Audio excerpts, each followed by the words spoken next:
Call of the Reverant. September 21st, 1945. To Abigail. It's been so long since I've seen you. Since I got to hear your laugh. Since I got to see you smile. I bet you're still as gorgeous as when I met you. Sadly, I can't say the same about me. Abigail, you have no idea how much I hate writing this, but I don't want to shock you when you see me in the flesh. I've been wounded very seriously, though I haven't really let it sink in yet. I'm pretty sure that I'm close to a breakdown, so I need to get this all out of my system. I was with 3 others. McCamey, Corrigan, and Bennett. All 3 were older and more experienced than I was, having all been some of the first boys to sign on willingly, whereas I got drafted a few years later. McCamey was the oldest of our group, and he took it upon himself to teach me how to survive under fire. I never would have made it past the first weeks if it hadn't been for him. Corrigan was the second oldest of the group and had been one of the first in the trenches. He had done some incredible things, but the stuff he saw while in the trenches changed him. He was a silent, morose man, and I never did learn much about him beyond his name and where he had been stationed. You know how there are some people that just rub you the wrong way? Bennett was one of those guys. He was from some well-to-do family, and if I had to bet money, he had probably tried to bribe the drafters to let him stay in America. I've never met a more nagging, self-centered son of a bitch in my life, and I was stuck with him, and was clashed constantly over the most trivial things. But thankfully, I had McCamey's company, and he was a decent guy. He told good jokes, shared his stash of cigars with us, and acted as the leader of our little band, which I'm sure ruffled Bennett's feathers. You remember the last letter I sent you? The one where I said that I'd be coming home a few weeks early? I'm sad to say that I've been delayed, although it was for good reason. You see, even though Hitler was dead and most of his empire had fallen, there were still some rats in the rubble, and some of us were called back to provide some pest control. We were on the trail of Johann Hess and some of his toadies. Hess, a mean son of a bitch Nazi if ever there was one. The kind of man who could smile at you like he was your friend, shoot you in the gut, as he did, and not even take his eyes off of yours. Hess was one of the last remaining scumbags in Hitler's higher echelon. From what I was told, it sounded like he was a member of Hitler's occult group, the Thule Society. It sounded like he was a member of Hitler's occult group, the Thule Society. I didn't know much about it when we went in, but now I've learned that Hitler was obsessed with various forms of magic, alchemy, voodoo, pagan rites, even the Jewish Kabbalah that say some Rabbi Leob of Prague used to make a golem. Pretty fucking crazy, right? I also found out that the Thule Society had been conducting global investigations in countries that deemed places of interest, Africa, Haiti, Greenland, Scotland, and Saudi Arabia to be precise. Looking back, I don't think that knowing any of this beforehand would have helped. I'm not the most historically versed gent in the world, and wouldn't have cared or remembered about the info. All I was concerned with at the time was bagging Hess. But I can't stop myself from wondering if things might have gone differently if my comrades and I had even the slightest inkling as to what we were up against. We were crossing through the Bishka forest, a pretty big place, big enough so that it seems like it goes on forever. It's filled with the tallest trees I've ever seen. It was so damn quiet in there. I never saw a single fox or rabbit or bird while I was in there, and the others didn't see anything either. We had been in the forest for about a day, and the sun was going down. It was getting colder, and the sounds of animals were getting louder as we went deeper. "Why can't that stupid crot just surrender? We've been here too damn long," whined Bennett, earning him a glare from McKamey. "Shut it, Bennett," he growled. "You might actually catch me if you kept quiet." Bennett scowled, but did as he was told. That was another thing about him that I didn't like. He was a coward. Cowards have no place in the trenches or on the battlefield. He stayed silent until we set up camp. The spot we picked was a small hill, surrounded by trees on all sides and littered with old stones that jutted up from the ground in such a way as to provide excellent cover should we come under fire. I had unrolled my bedroll and was just beginning to lie down when I heard it. A long, low, whistling howl that seemed to split the night like a missile through a cloud cover. Each of us started and turned our heads in the direction of the howl. The sound had come from the north of the hill, which was densely wooded, save for a clearing that was big enough to be seen from our vantage point. The howl died down quickly, but none of us moved or spoke for a good few minutes. The one who broke the silence was Bennett, who asked, "What the hell was that?" in a low, trembling voice. I could see the desire to run away on his face as clear as day. "I don't know, but it didn't sound like any wolf I've ever heard," muttered Corrigan, his hand straying to his sidearm. "Do you think Hess and his goons were the ones making those sounds?" I asked McKamey. The old soldier opened his mouth to reply, but he was interrupted by the sounds of distant gunfire. The racket stopped or was cut off abruptly, and the sadness of it made sure that any hopes that we had of getting some shut-eye were dashed. For the next few hours, we sat crouched behind some of the stones, our guns at the ready. My grip on my rifle was so tight, it was a wonder that I was able to uncurl my fingers after the first hour had passed. The feeling of dread that hung over the camp was like fog. It tasted in the back of my throat like bad medicine. I've learned to be wary the hard way, Abigail. I learned from watching my comrades get cut down in ambushes, from waiting in muddy trenches, and listening to the biplanes roar overhead, from seeing the shadowed SS soldiers pouring out from their tank like jack-booted ants. I feel like I was under attack, but there were no bullets or bombs or anything.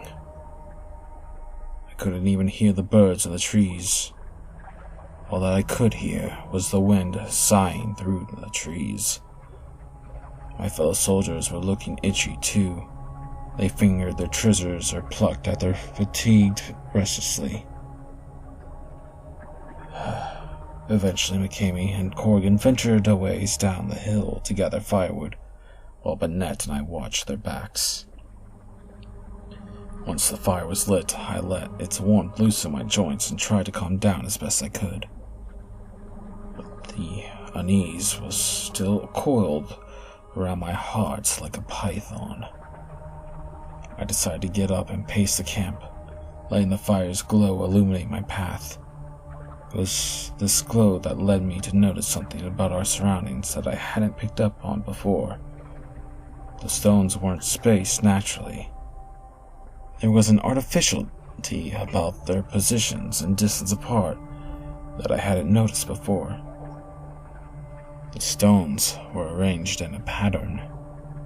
I paced it out and drew a mental picture. What I got the impression of was that the stones formed a crude spiral, with our campfires resting in the center. Something about the mental picture made me shudder. I don't know what it was, but it ratcheted up the tension in my body quickly. I decided to stop looking around and return to the campfire. I was just getting to the point where I could feel the heat on my cold cheeks when we heard sounds of panicked gasping and heavy footfalls crashing through the undergrowth.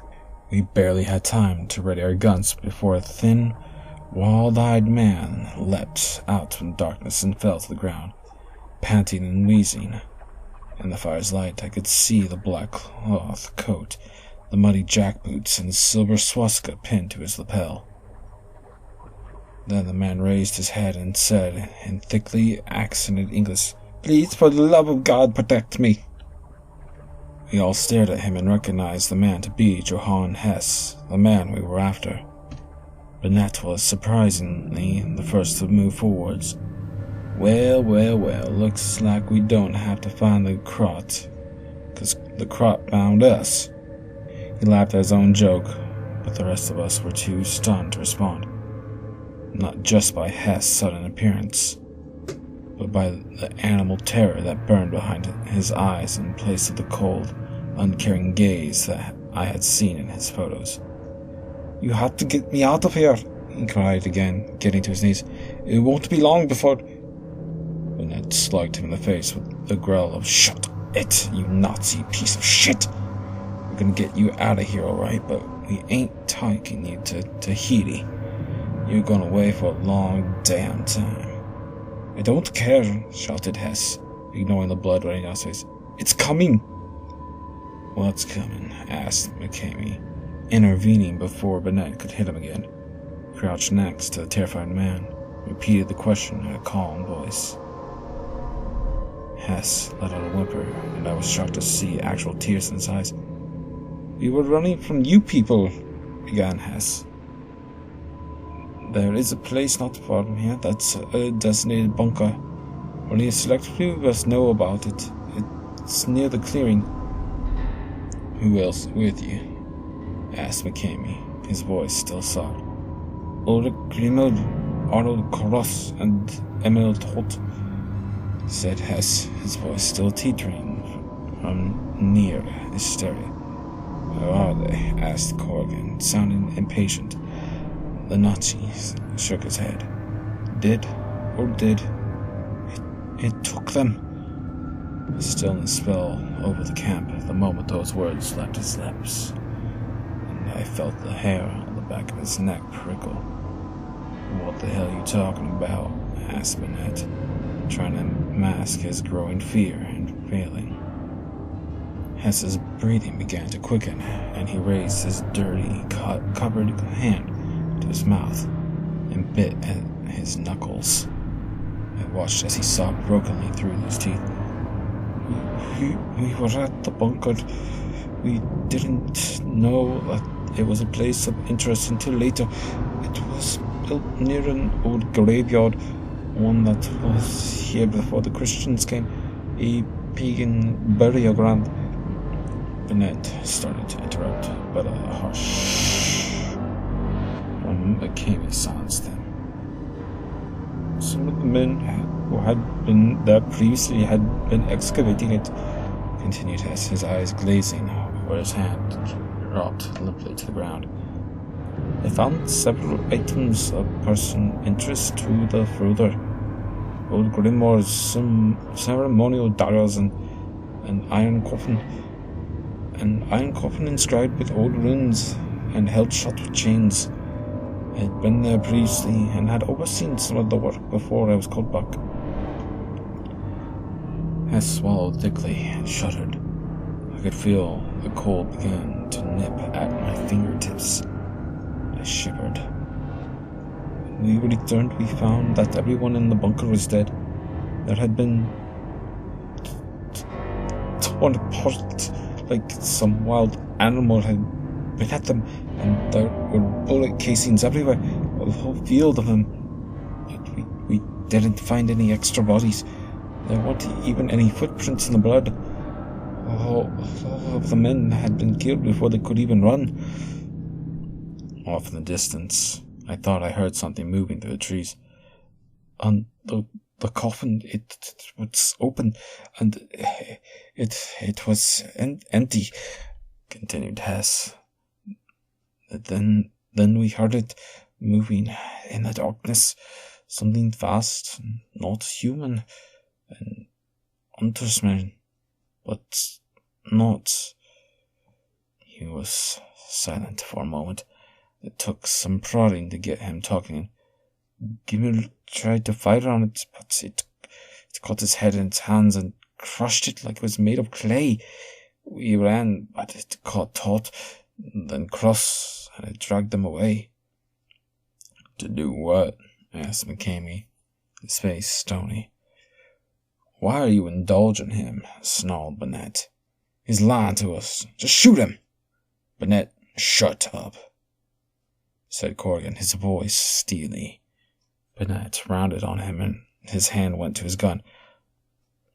Try something, you stupid, cowardly little shit. Corrigan narrowed his eyes and took a step forwards. Put that gun away, rich boy. Then we'll see who's a coward. The bickering grew in volume and intensity, but my eyes were still fixed on Hex, who was shaking like a whipped dog hearing the sound of a belt. His wide eyes glanced from one end of the camp to the other, hardly blinking. McCamey stood up and went over to the interseed, so I was the only one within hearing distance to hear what Hess whimpered next. The Reverant, the undying soul, they released it. Now it's after me, to take me and eat my flesh, to take my soul and live even longer, to live forever and keep eating untaught. And it knows my name, knows my name, knows my name. Somewhere close by, a twig snapped. Then the cold grew worse, spreading deeper into my bones like liquid. The wind picked up and the fire guttered, dimmed, then flared upwards like a spear of light.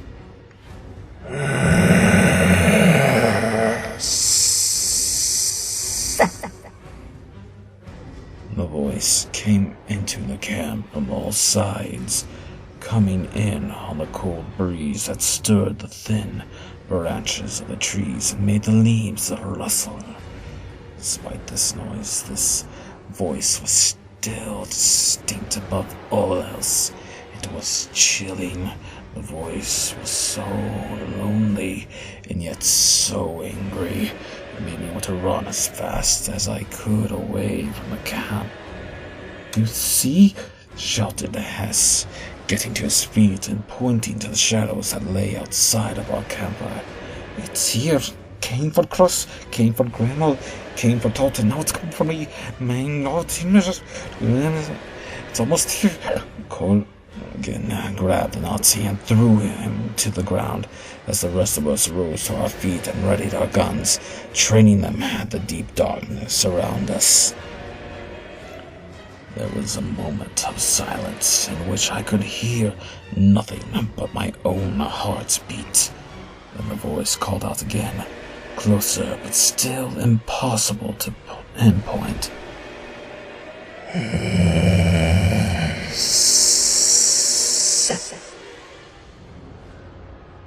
Ned, still hot from his argument, was the first to fire, letting off a spray of lead that swallowed up by the darkness.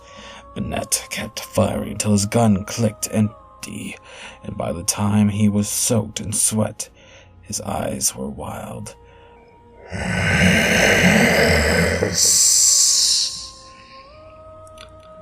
The voice was even closer, and it seemed to me that all the loneliness and anger that I had heard before had transformed into something else.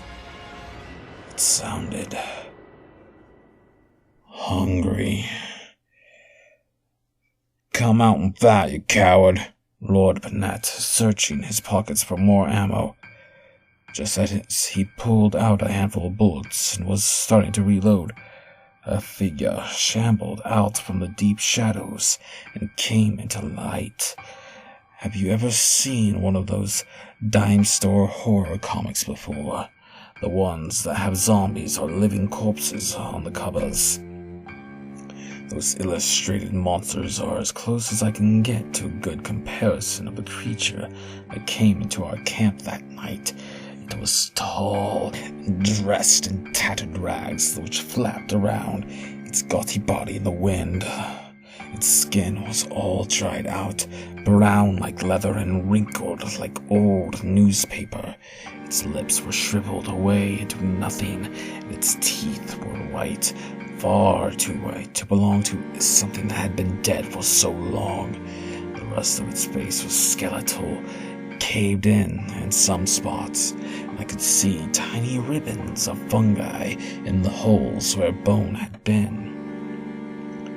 It didn't have eyes either, just two deep, dark sockets that stared ahead into space.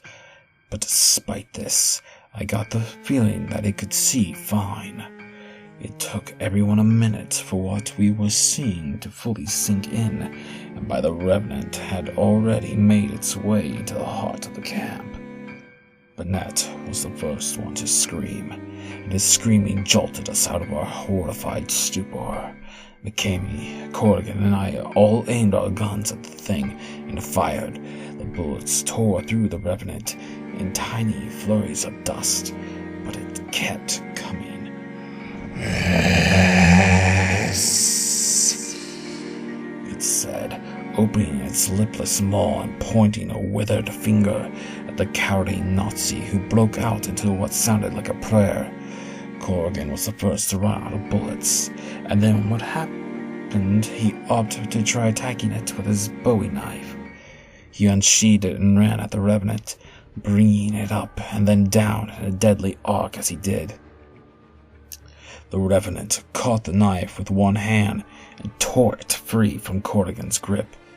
The sound of his fingers snapping like sticks echoed across the camp.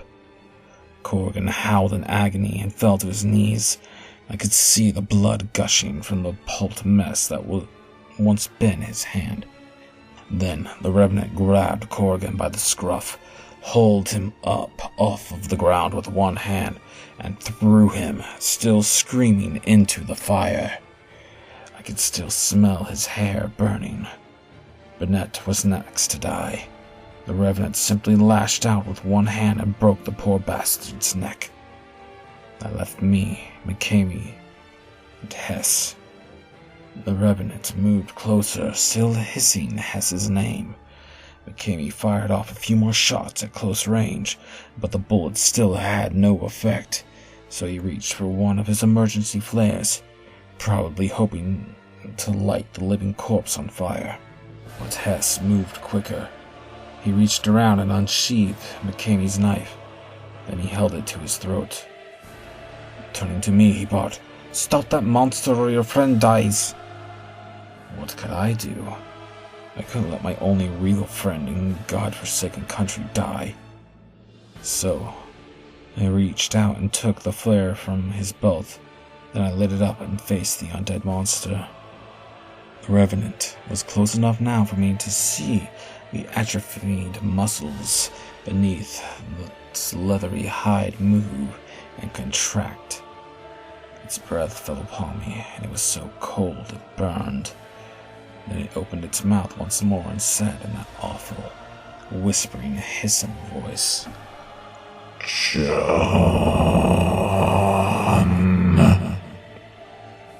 Screaming in terror and horror, I lifted the flare up and threw it as hard as I could. The red flame contact with the dried rags that clung to the Revenant's body, and they burst into flame. But the Revenant kept coming. Even as smoke began to drift up through its hollow eyes and rotted mouth, even as its bloated stomach popped like a blister and spilled the slime-encrusted remnants of its last meal, even as it reached out for me. The last thing that I felt before passing out was its hard, bony hand pressing against my face, the flames searing my skin. I awoke some time later. The campfire had gone out. The darkness of the night was giving way to the pale blue of dawn, and both McCamey and Hess were dead. McCamey lay a few feet from me, blood drying in a vague halo around his head. His throat had been opened wide by Hess, probably in a last-ditch effort to save his own skin. At least he died quickly. I found Hess, or what was left of him, hanging from a stake amidst the cold embers of the campfire. His body had been torn apart. What hadn't been taken had been placed inside a crude bag made from his pale skin. The Revenant was gone, with only a few smoldering footprints and some charred scraps of desiccated flesh to mark its presence in the first place. My face felt like it had been doused in hot grease, and it was only after I managed to stumble back to civilization that I saw what the Revenant had given me in retaliation for standing in the way of its prey.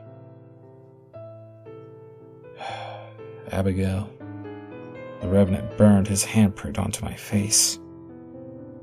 The doctors say that the scarring won't be too bad, but it's still noticeable, and it still throbs with pain.